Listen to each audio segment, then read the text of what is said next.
এইটো কংগ্ৰেছৰ ভিতৰৰ কথা। আমি বিচাৰিছিলোঁ যে শিৱসাগৰক ধুবুৰী বনাম বুলি কোৱাৰ পিছত গৌৰৱ গগৈয়ে এই ব্যক্তিজনক পাৰ্টিৰ পৰা বহিষ্কাৰ কৰিব। বহিষ্কাৰ নকৰিলে ব্যক্তিজনে আজি ৰাইজৰ হেঁচাত পদত্যাগ কৰিলে। কিন্তু গৌৰৱ গগৈয়ে কোনো ভূমিকা পালন নকৰিলে। আমি তেওঁৰ পৰা কিয় ভূমিকা পালন কৰাটো বিচাৰিছিলোঁ, কাৰণ তেওঁ যোৰহাটৰ এজন MP, শিৱসাগৰ তেওঁৰ MP এৰিয়াৰ ভিতৰত পৰে। ইয়াৰ পৰা বুজা যায় যে গৌৰৱ গগৈৰ মৰম যোৰহাট বা শিৱসাগৰৰ প্ৰতি নহয়, গৌৰৱ গগৈৰ মৰম মিয়াৰ প্ৰতি বেছি আছে।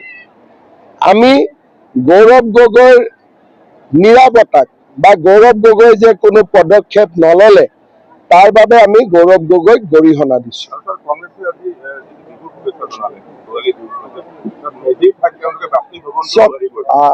আমাৰ অসমীয়া মানুহৰ বাবে বিহু আমাৰ এটা জাতীয় উৎসৱ। মেজি আমি কিয় জ্বলাওঁ?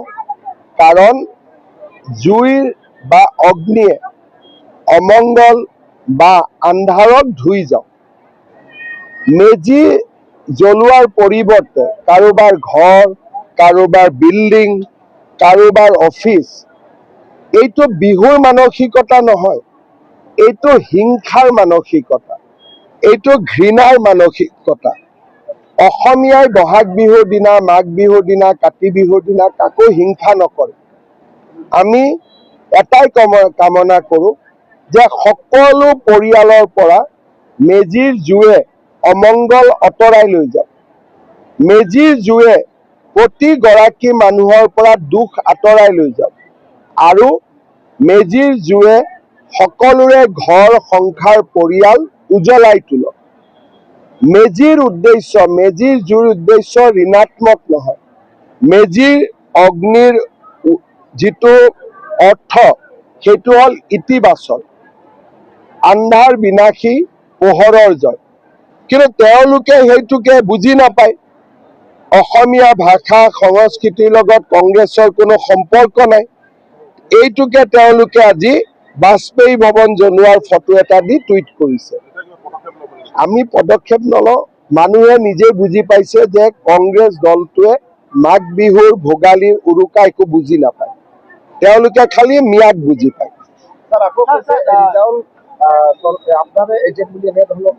চব মোৰ এজেণ্ট যদি গৌৰৱ গগৈ কিয় লৈছিলে, তাৰমানে গৌৰৱ গগৈ মোৰ এজেণ্ট হ'ব লাগিব, তেতিয়াতো মোৰ হাতত কোনো উপায় নাই।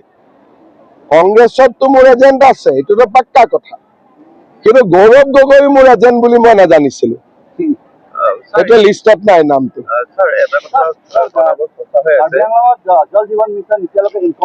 চব জল জীৱন মিছন গোটেই দেশতে ইনকমপ্লিট হৈ আছে।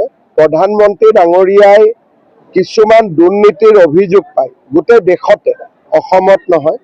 তেখেতে নিজাববীয়াকৈ তদন্ত কৰি আছে আৰু তদন্তৰ পিছতহে তেওঁ পইচা ৰিলিজ কৰিব। আৰু প্ৰধানমন্ত্ৰী ডাঙৰীয়াই যিহেতু নিজে তদন্ত কৰি আছে, গতিকে তাত আমি মাত মাতিব খোজা নাই এতিয়া। নিশ্চিতভাৱে আমাৰ অসমৰ কামখিনি ভাল হোৱা বুলি আমি ভাবোঁ। নিশ্চিতভাৱে অসমৰ পুঁজি কোনোবা নহয় কোনোবা সময়ত প্ৰধানমন্ত্ৰী ডাঙৰীয়াই মুকলি কৰি দিব। মাননীয় মুখ্যমন্ত্ৰী মহোদয়, এটা কথা যে 1951 বিভিন্ন দল সংগঠনে অনাবৰত এটা কথা কয় যে 1951 যিসকল লোক আছে ইয়াত নন ট্ৰাইবেল লোক, তেখেতলোক ইয়াৰ কাৰ্বি আংলঙৰ পৰা যাব লাগিব বুলি বিভিন্ন দল সংগঠন। আইনত আৰু সংবিধানত যি লিখা আছে আমি তেনেকেই কাম কৰিব লাগিব। এই বিষয়বিলাক লৈ পেলাই বহুজনে বহু কথা কৈ আছে, কিন্তু মই ভাবোঁ যে কাৰ্বি আংলঙত কোনোবা যোৱাটোতকৈও 244টোহে বেছি ইম্পৰ্টেণ্ট। সেইটো হৈ গ'লে মানুহৰ সমস্যাবিলাক নিজেই নোহোৱা হৈ যাব, কাকো খেদাৰ দৰকাৰ নহ'ব, তেতিয়া নিজে নিজে কামবোৰ হ'ব। গতিকে আমি স্থায়ী সমাধানত চকু দিব লাগে। এই বিষয়ে মই আজি ৰাতিও ডিফুত আছোঁ, আলোচনা কৰিম। আমি সমস্যাবিলাকৰ স্থায়ী সমাধান কৰিব লাগে। আৰু কাৰ্বি আংলঙত ৰাইজে ধানৰ মূল্য উচিতটো পোৱা নাই, কিয় এফচিআই থকা পাছতো মানে গাঁৱে গাঁৱে মিল বহাই সিহঁতে কম দামৰ পৰা ধান কিনিহে এইটোতো কৰিব নোৱাৰে, আমিতো 2600 টকা দি আছো। নহয় ছাৰ, এতিয়া কাৰ্বি আংলঙত বহুত কম দামে ৰেট কৰি আছে। আচ্ছা, যদি তেনেকুৱা আছে মই কালি অফিচাৰ পঠাম। কাৰ্বি আংলঙৰ ৰাইজে এটা কথা বুজিব লাগে যে চৰকাৰে 2670 টকাত ধান কিনি আছে। মই আজি DCSPক চবত কম, কোনোবাই যদি মাজৰ মানুহে ধান কিনি আছে আমি এৰেষ্ট কৰিব লাগিব। এটা মিল কাৰ্বি আংলং কাউন্সিলে বনাব পাৰে ৰাজহুৱা কৰি, প্ৰত্যেক 5টা সমষ্টিত 5টা মিল। মই কথা পাতি লওঁ বাৰু।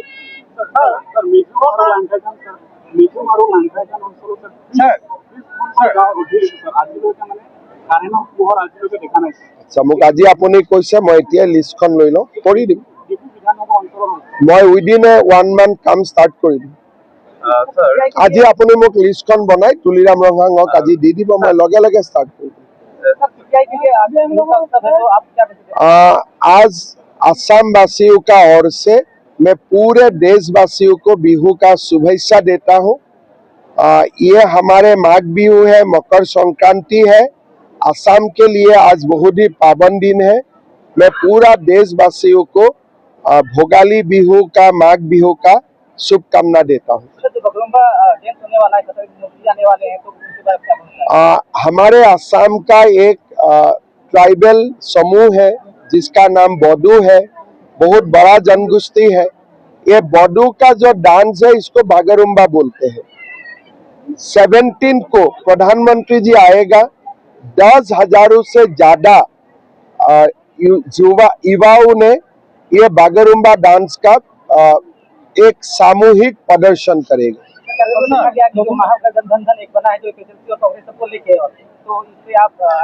देखिए, APSLC या कांग्रेस का कोई एजेंडा नहीं है और ये लोग घृणा चाहते हैं, हम लोग प्रेम और मोहब्बत चाहते हैं।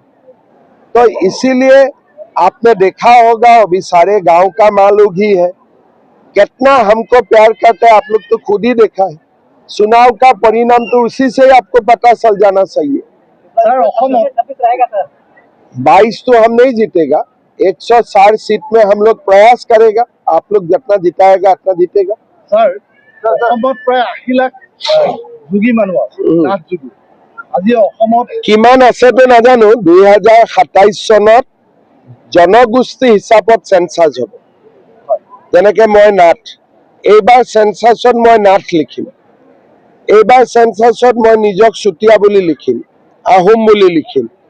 27 চনৰ চেন্সাছৰ পিছত আমি গম পাম অসমত কোন জনগোষ্ঠীৰ কিমান মানুহ আছে। কিন্তু ইমান ডাঙৰ এটা সংগ্ৰাম চলি আছে ছাৰ, আপুনি মোৰ লগত আলোচনা চলি আছে, অৰবিন্দ নাথৰ লগত মই যোগাযোগত আছো। কেইদিনমান আগতেতো শ্বহীদ মনবৰ নাথৰ শ্বহীদ স্তম্ভও উদ্বোধন কৰিলো। নাথ সম্প্ৰদায়ৰ মানুহৰ লগত মোৰ বহুতে ভাল সম্পৰ্ক, আমি কথা বতৰা পাতি থাকো। 2 এদিনতে মই মাতিমো তেওঁলোক। স্যাৰ কাৰ্বি আংলঙত যথেষ্ট ৱেব পৰ্টেল বেছিকে গঢ় লৈ উঠিছে কাঠফুলাৰ দৰে, আৰু ইয়াত যিহেতু কোনো ধৰণৰ ক্ৰাইটেৰিয়া এই পৰ্যন্ত লোৱা নাই বা চৰকাৰখনে কিবা এতিয়া ব্যৱস্থা গ্ৰহণ কৰিব। ভাৰত চৰকাৰে পৰ্টেলৰ ওপৰত ৰেগুলেশ্যন এখন আনিব, কাম চলি আছে। তাৰ পিছত এই বিষয়টো আমি এটা ঠিক কৰিব পাৰিম। কাৰ্বি আংলঙৰ ছাৰ যিসমূহ হাই ছেকেণ্ডেৰী কৰা হ'ল, তাৰ যিসকল শিক্ষকক মানে প্ৰাদেশিকৰণ কৰা হ'ব নেকি? সেইটো মই নাজানো, মই বুজি ল'ম এতিয়া। কাৰ্বি আংলঙৰ নিয়মটো আমাতকৈ বেলেগটো, মানে হাই ছেকেণ্ডেৰী মই বুজি ল'ম এতিয়া।